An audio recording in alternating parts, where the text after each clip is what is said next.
আসসালামু আলাইকুম প্রিয় বন্ধুরা, সবাই কেমন আছেন? আশা করি সবাই ভালো আছেন। তো আলহামদুলিল্লাহ আজকে একটা নতুন ভিডিও নিয়ে আবার চলে আসলাম অনেক দিন পর। তো দীর্ঘদিন আমি একটু অসুস্থ ছিলাম এবং পারিবারিক একটু ঝামেলা ছিল। তো আলহামদুলিল্লাহ আজকে ভাবলাম যে একটা নতুন করে ভিডিও দিই। আজ সারাদিন আমি ছাদে অনেক কাজ করেছি, মুরগির এ এ ঘর পরিষ্কার করেছি এবং নতুন করে গাছের জন্য মাচা তৈরি করেছি। তো এই যে আগের ঘরটা দেখতে পাচ্ছেন, আগের দুটো মুরগি আছে বড়, আর সবগুলি মারা গিয়েছে। আর এখন নতুন ছোট ছোট টাইগার মুরগির বাচ্চা এনেছি। জানি না এগুলো টাইগার মুরগি কিনা, বাজার থেকে এনেছি। তো আর এই যে চাল কুমড়ো দেখতে পাচ্ছেন, আমার আগের ভিডিওতে আমার হাজব্যান্ড দেখেছেন, অবশ্যই দুটো চাল কুমড়ো পেরেছে। কারণ আমি ওনাকে বলেছি যে তুমি স্টার্ট করে দাও বিসমিল্লা করে নতুন গাছ থেকে। তো উনি কেটে দিয়েছে। আলহামদুলিল্লাহ এখনও আরও চারটা পাঁচটা চাল কুমড়ো আসছে। তো এগুলো আরও 1-2 দিন পরে খাওয়া যাবে। তো যাই হোক, এটা হচ্ছে আদা গাছ। আর এদিকে দেখতে পাচ্ছেন আমি এই পাশে আমি মাচাটা করেছি, এই যে পুরো জায়গাতে। আর এখানে হচ্ছে ড্রাগনের চারাটা লাগিয়েছি, মাঝখান থেকে উঠিয়ে এনে এখানে লাগিয়ে দিয়েছি। আর এগুলো হচ্ছে শশার চারা। আর এই যে দেখতে পাচ্ছেন আমার মাচাটা, সারাদিন আমি একা একা এই মাচাটা বানিয়েছি,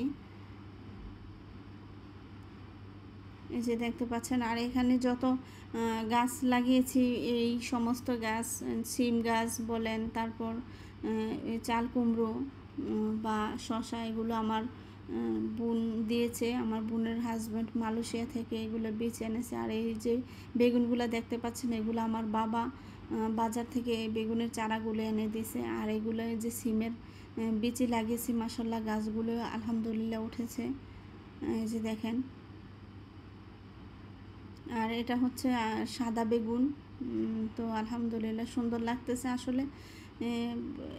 লাগিয়েছি এটা বড় কথা নয়, দেখে এগুলো হচ্ছে বা দেখতেছি, নিজের চোখে পরিচর্যা করতেছি, এটার মধ্যে একটা আলাদা আনন্দ। আর এগুলো ঢেঁড়সের বীজই লাগিয়েছি, আলহামদুলিল্লাহ সবগুলি গাছই উঠেছে। তো এই ঢেঁড়সগুলোও আমার বোন দিয়েছে, কারণ উনি সবসময় আমার বোনের জামাই মালয়েশিয়া থেকে বেচে আনে, আর উনি ওগুলা রোপণ করে ওখানে, আলহামদুলিল্লাহ ভালো ফলন দেয়। ওখানের বিচিগুলো খুবই ভালো, মালয়েশিয়া থেকে যে বিচিগুলো আনা হয় খুব ভালো। আর হচ্ছে দেখতে পাচ্ছেন ভিউটা, এই যে আমি মাচা করেছি আজকে এই পাশটাতে সারাদিন, এই যে দেখতে পাচ্ছেন। মাশাআল্লাহ আলহামদুলিল্লাহ পানি দিচ্ছি যথেষ্ট পরিমাণে, আপনার যত্ন করতেছি, আলহামদুলিল্লাহ ফলন আশা করি ভালো হবে। আর এই যে দেখতেছেন। আর এখানে হচ্ছে মুরগির ঘরটা আজকে পরিষ্কার করলাম। তো এখানে এটা সেটা নিচে পড়ে থাকে, আজকে একটা উপরে একটা মাচা করেছি, দেখেছেন। সব বক্সগুলো রাইখা দিলাম ওখানে উঠাইয়া। আর এই যে ভিতরের জায়গাটা দেখেন, কেচি বা জলু এভাবে রেখে ঝুলিয়ে রাখছি। আর দেখতে পাচ্ছেন এইগুলা এভাবে মাচাটা করে দিছি, কারণ জিনিসপত্র নিচে পড়ে থাকলে নষ্ট হয়ে যায়। আর হচ্ছে এখানে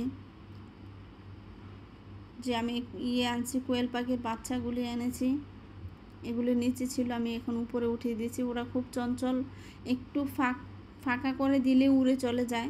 তো আমি সামান্য একটু ফাঁকা করেছি, ওরা চলে যাবে এই জন্য। আর হচ্ছে যে ঘরটা আমি এতদিন বানিয়েছি, বন্ধুরা দেখেন কেমন হয়েছে।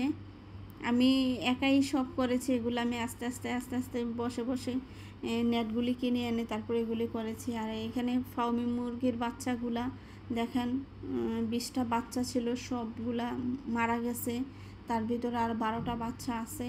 আলহামদুলিল্লাহ দোয়া করবেন আল্লাহর জন্য তাদেরকে বাঁচিয়ে রাখে, সুস্থ রাখে। তো এই যে আমার ঘরটা দেখেন, নিচে আমি ময়লাগুলা পড়ার জন্য যে এটা জায়গাটা করেছি, মাঝখানে আমি ট্রে দেওয়ার জন্য করছি, জায়গা রেখেছি।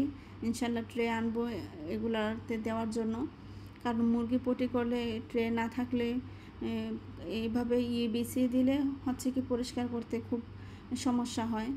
তো ইনশাল্লাহ নেক্সট ভিডিওতে দেখতে পাবেন হয়তো বা। তো আজ এতটুকুই বন্ধুরা, আর বেশি কথা বলবো না। তো এখানে বিদায় নিচ্ছি। তো আল্লাহ হাফেজ, আপনারা ভালো থাকবেন, আমার জন্য দোয়া করবেন।